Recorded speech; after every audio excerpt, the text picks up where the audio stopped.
I'm Zibby Owens, and this is Moms Don't Have Time to Read Books. As a mom of 4 kids in New York City and a writer myself, I know all too well how short everyone is on time, so I'm here to help.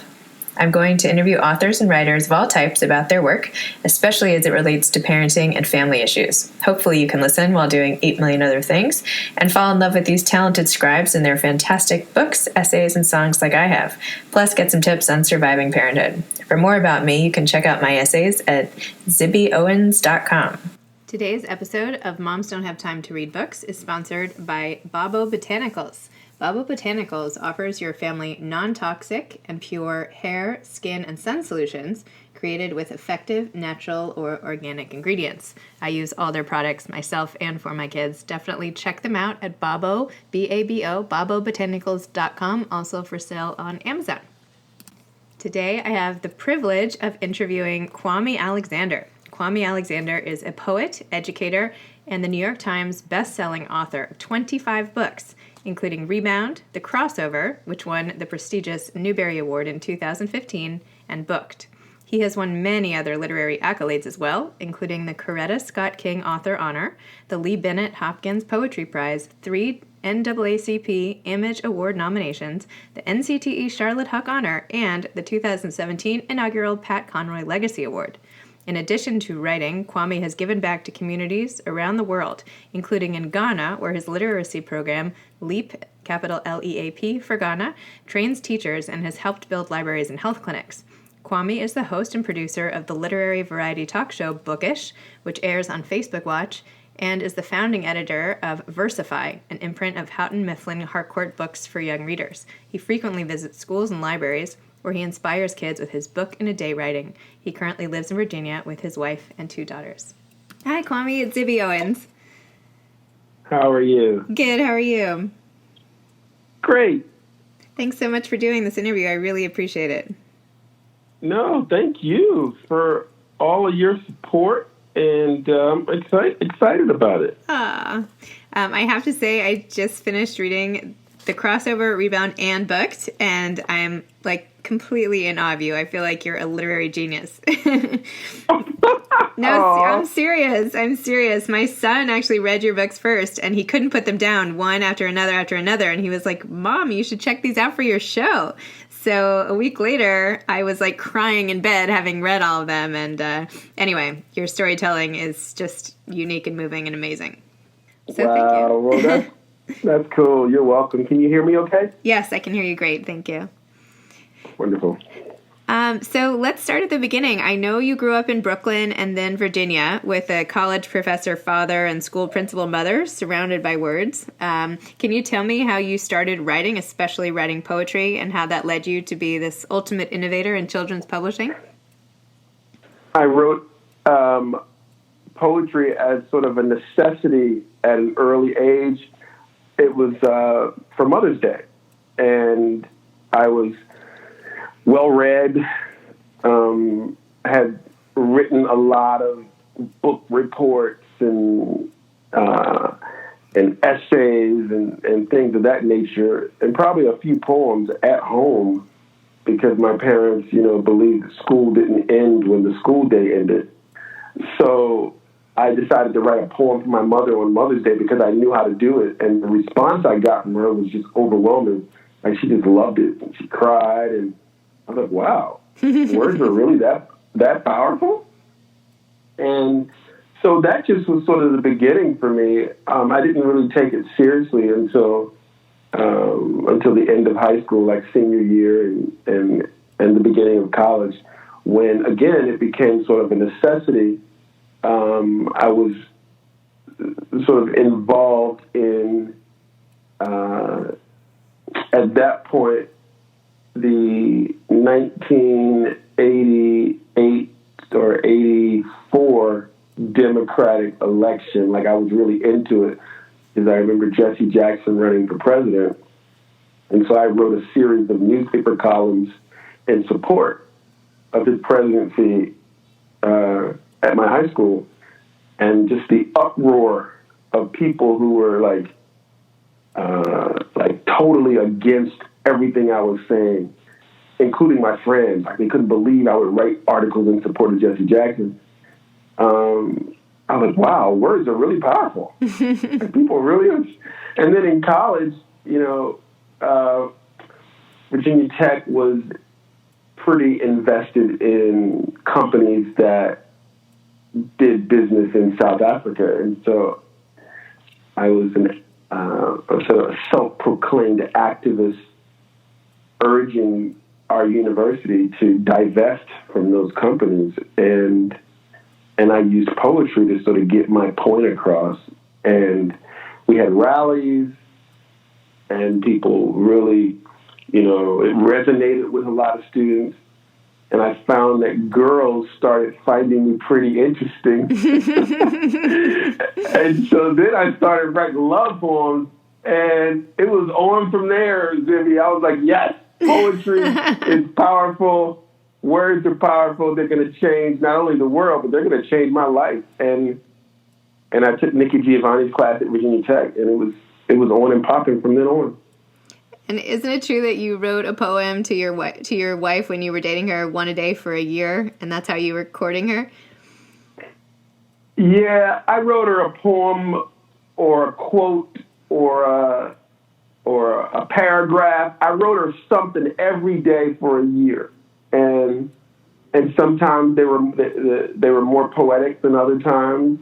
And I need to go and get those crates and read some of that stuff, because there was even a time during that year where she was upset with me about something, and so like for a month and a half, everything I wrote was trying to sort of make up and apologize. And so, man, but yeah, I really got in touch again with the power of words, because she ended up marrying me. So hey, it works. I'm thinking that's your next book. I don't know. Oh my gosh, interesting. All right, I get a percentage of this. No, I'm kidding. I've been talking about or thinking about writing a book for adults, like writing an adult novel, and so many ideas have come to mind, but certainly that's one that could work.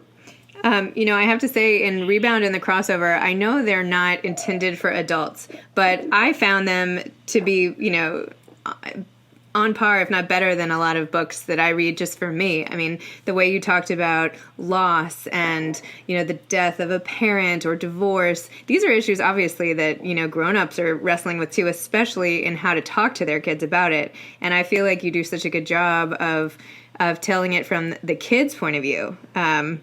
You say, like, in Rebound, I wish I could stretch my arms like Reed Richards all the way to heaven and hug my father one more time, just one more time. And then it was so beautiful and booked. You wrote, in The Way a Door Closes, you wrote, from your window, you watch with love and happiness sink like twins in quicksand when she drives away, leaving you suffocating in sleeplessness, out of breath and hope, exhausted, trapped, falling. And then in the crossover, I'm sorry to butcher your writing with my horrible voice here, but I'm sure it's more melodic if you read it. But there are no coaches at funerals, no practice to get ready, no warm-up. There is no last second shot, and we all wear its cruel midnight uniform, starless and unfriendly. I am unprepared for death. This is a game I cannot play. It has no rules, no referees. You cannot win.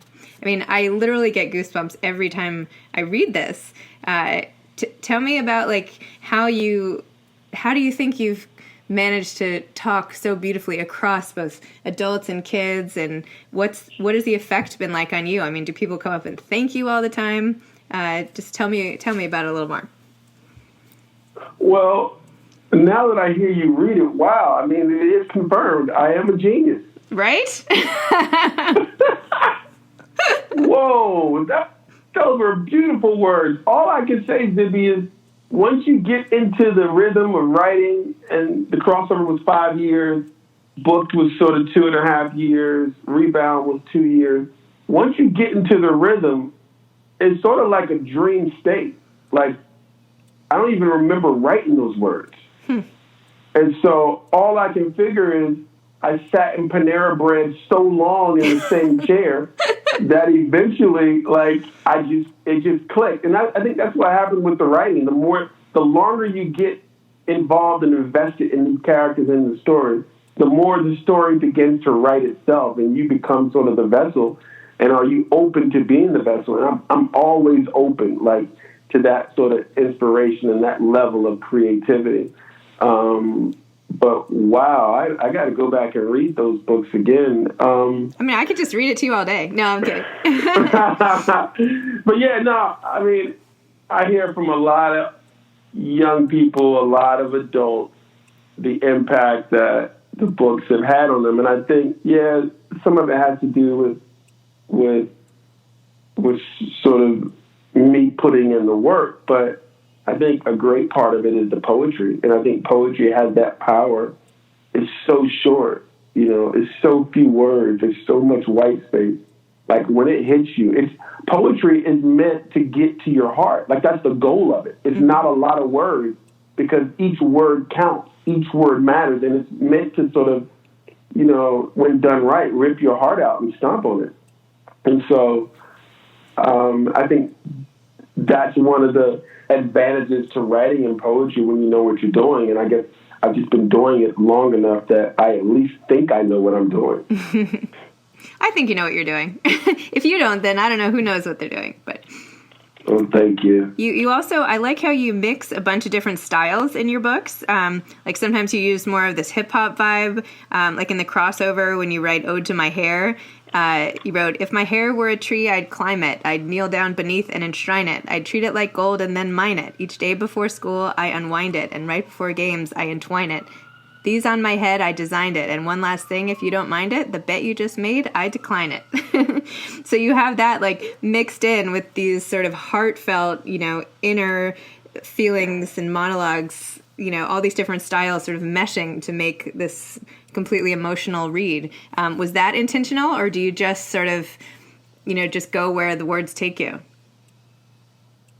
Yeah, it's intentional in the sense that, the crossover took 5 years to get published, and that was one of the main concerns. Like, what are you doing? You're all over the place. And I was like, well, this is how the story needs to be told, and this is how I write. And there is no one way for me to, write verse. And I want kids to be exposed to a variety of verse. And there's beauty in all of it. And there's different ways to tell different sides or different facets of the story. Not all, facets can be told well with a rhyming couplet or a list poem or a haiku. They all deserve their own sort of, style. And so, yeah, I mean, I just sort of feel where I am in the story and what type of poem dictates that. And I'm not sort of limited, or I'm not sort of hemmed up by any notion of what I think or what I think publishers think it should be. And I've never, felt that way. And again, that's why it took so long and why it got so many rejections, because that's sort of the conventional wisdom that it has to be one and it can't be all. Is it true that 22 publishers rejected the crossover before it went on to win the Newbery Medal? It is. Crazy. It is. I know, right? What was that like? Like, did you ever want to just give up and just, put it on the shelf and say, forget it? All the time. Like, I gave up a lot. Like, but every time I got a rejection, I was like, I couldn't write the rest of the day. I'd pack up my bags, sad, but inevitably, like, I knew I was doing something that was pretty good. Like, even though I was being told it wasn't, I knew that it was good, and I just had to constantly remind myself of that. And I love the story. Like, I loved it, and I figured if I love it, then it's, when it gets published, it's probable that other people are going to love it. Like, or at least there's a better chance that other people are going to love it. And, especially like adults, when we talked about writing for adults, like, I knew that it had to be a story about kids, but it had to be a story for everyone. Right. And is this in part why you started your own imprint called Versify? So you could publish things that maybe other people didn't want to take a chance on? That's what I thought. That was, yeah. I wanted to find more Kwames and more books that, quote, crossed over and sort of, build careers of writers who didn't have opportunities.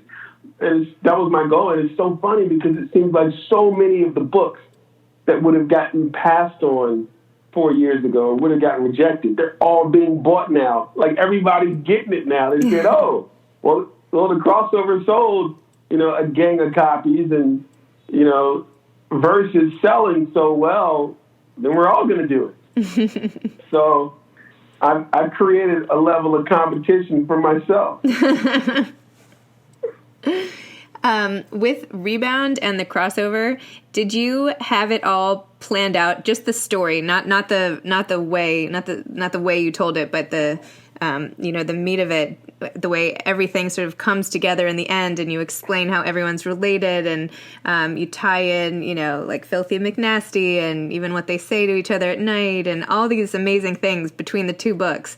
Did you have that goal at the outset, or did you sort of decide to do that when you started the second book? You mean with crossover and Rebound? Yeah. Yeah, I knew that there needed to be connections. I knew that some of the connections already existed. I knew that some of them I was going to have to sort of really dig up and say, oh, wait a minute, I think that's a connection too. Let me explore that. So some of them I knew in advance, and some of them I figured out later as I was writing. So is it true, and this is just a technical question, isn't April in Booked Skinny's daughter? Yes! Good, okay. How cool is that? That was really cool. I just wanted to make sure. Yeah, April is Skinny's daughter, and I think the next book is about April. Nice. Okay, awesome. Yeah, I think it's about April. So, yep. Excellent. So I figured after reading these basketball-centric works that you would be some sort of former champion basketball player. But then I read that you were actually a tennis star growing up, that you were number one on the tennis team and had traveled the country in the mid to late 80s playing in tennis tournaments. This is true?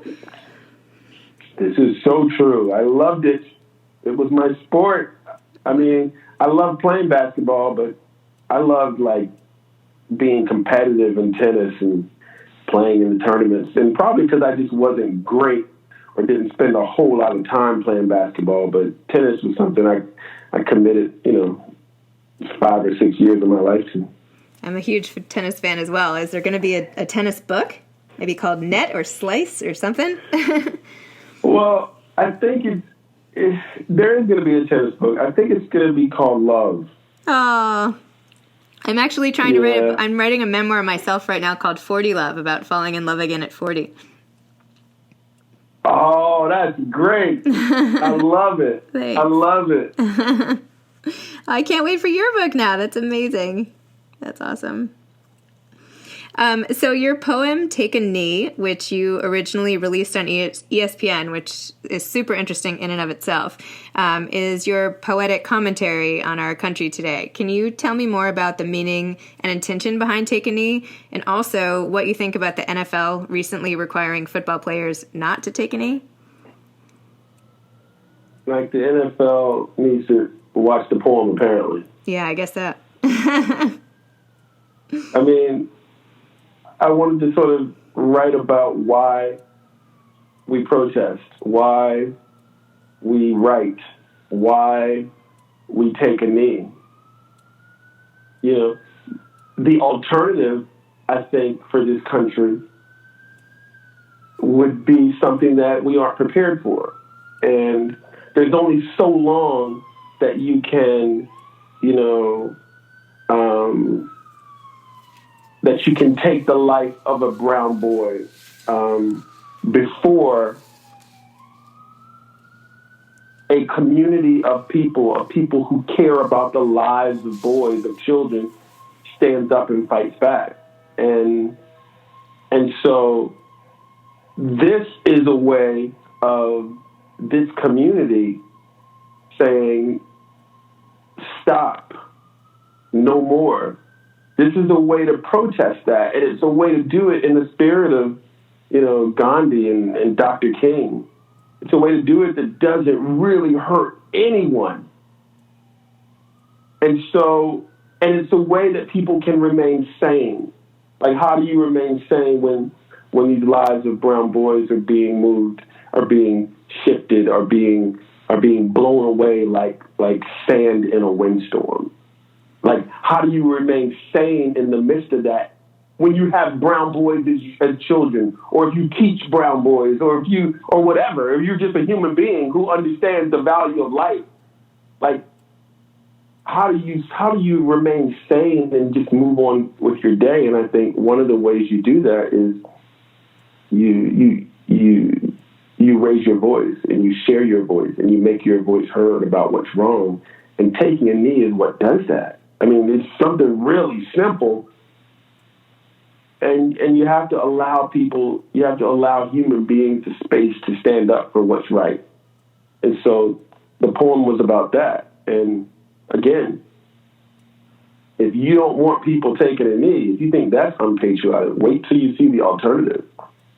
Because that's not good for anyone. Yeah. In your interview on The Opposition with Jordan Klepper, you say that poetry is instant access to humanity. Can you explain what you meant by that? Well, you said it best. You said after you read all 3 books, you cried. And you had this emotional connection.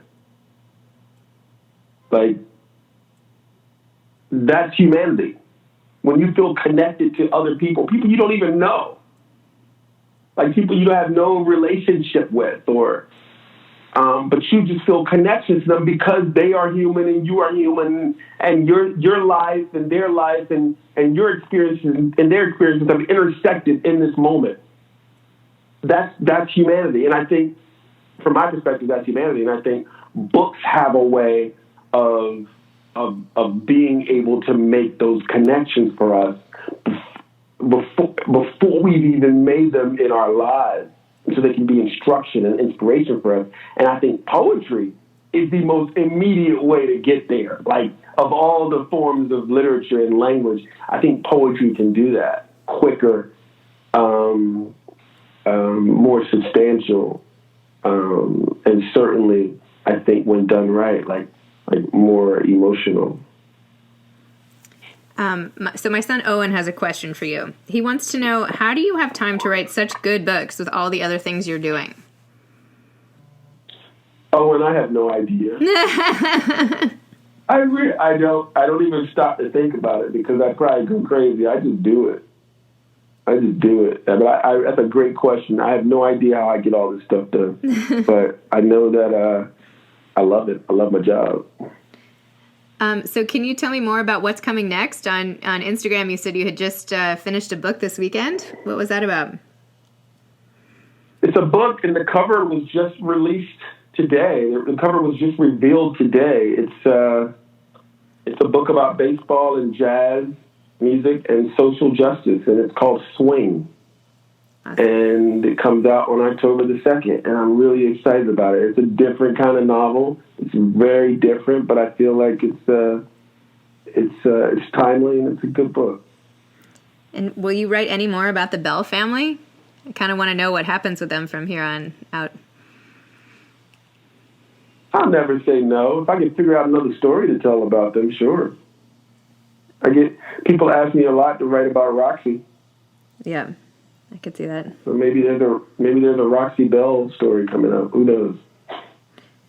And have you ever thought about any of your books sort of turning into film in any way? Yeah, we've been working on a crossover TV series for a long time. Oh, great. Yeah, so hopefully that will come to pass, and certainly I could see Solo and Swing as movies. It's definitely been something that I've thought about.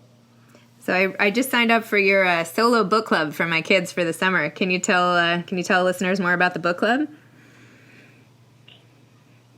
Say it one more time. The solo book club that you're launching for this summer. I guess you're releasing different guides and discussion videos while we all read solo together through the month of June. Oh yeah, it's something a little fun we thought we'd do online. Little book club with the author, and I'll be doing some readings from the book, and I got some questions and stuff I'll be answering and some commentary, and it'll be kind of interactive. It'll be kind of fun. Awesome. And do you have any advice to aspiring writers out there, kids or grown-ups? I think just read as many good books as you can. You know, I think I was in Mexico this weekend, and I was on the beach, and I did absolutely nothing but read. And I had planned on not writing for a while. I needed a break. And I read this one book by Kevin Young. It's called Brown. It's a collection of poems, and it just rocked my world. And I just loved this book of poems. And I loved it so much that when I got back home, I said, ooh, I'm ready to start writing again.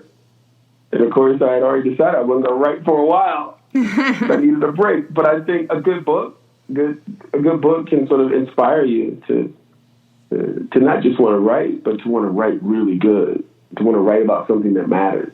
And so my advice would be read everything you can get your hands on and enjoy it and be inspired.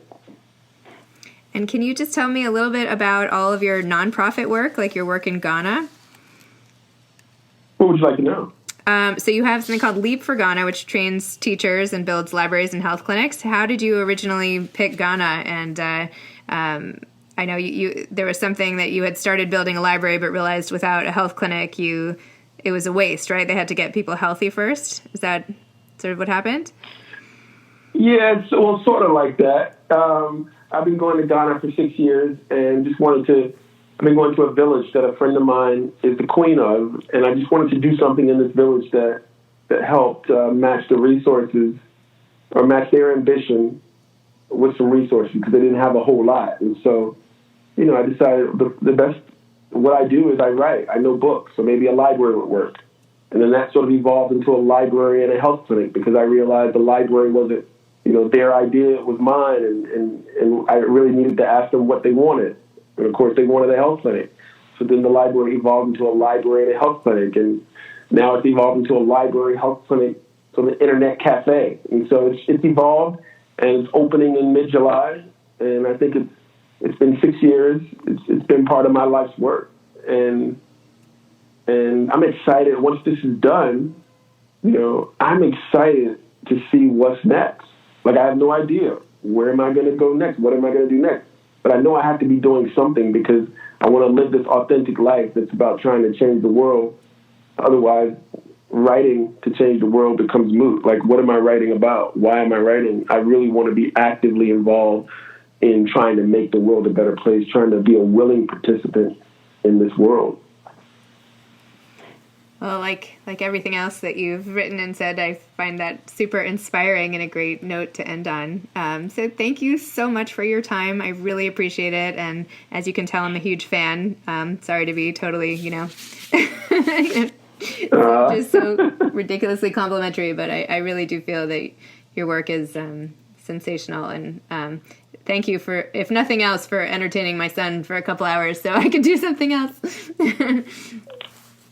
That's cool. Well, you're very welcome. I appreciate your time. I appreciate your time. Thanks so much. I can't wait to read Love. All right. Okay. All right. Thank you. Take care. This episode of Moms Don't Have Time to Read Books has been sponsored by Babo Botanicals, B-A-B-O, babobotanicals.com. You can find their products also on Amazon. Thanks for listening. Please subscribe and give a 5-star rating.